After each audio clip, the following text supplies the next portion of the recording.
I know Team GB and the Olympics has been a great success story, but can you go and explain to me the behind the scenes what's actually happened?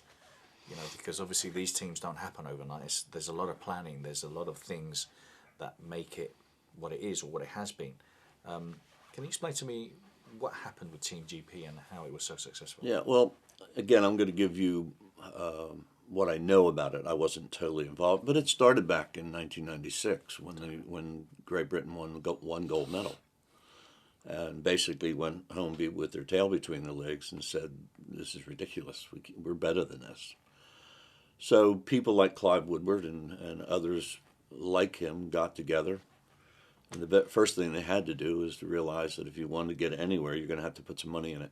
You have to fund the ability to develop programs. You got to design ways to find better coaching, ways to enhance that coaching. And literally, they went, I think, to Beijing, won 15 gold medals or something like that.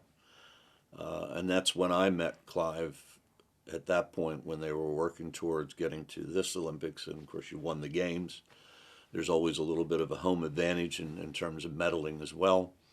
But it was very systematic about, taking a look at every performance director, every coach. Were they good enough to produce an athlete?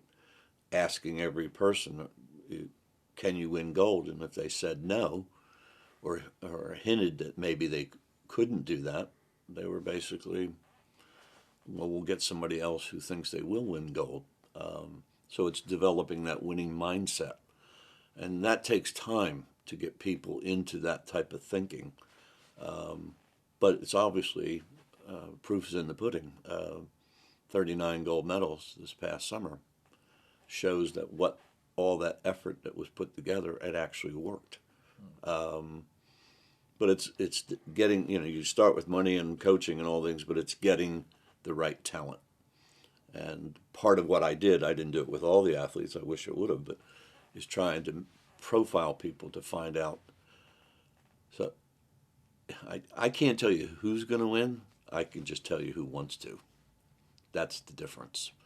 And, so if I profile 10 sprinters, they all can run. But what the British Olympics was looking for is who wants to win gold. And that's, whether we go to an opera or whether we go to a sporting events, there's always two or three people that seem to have something that the others don't have. They're all good, but there's just something special. My job is to find out what is that. And that's what I do, and I can do it. I can tell you specifically data points or talent themes that constitute a person's behavior that you see out on the field. You can see it on the field, but you don't know what's causing it. That's so if you brilliant. know what's causing it, you can coach it.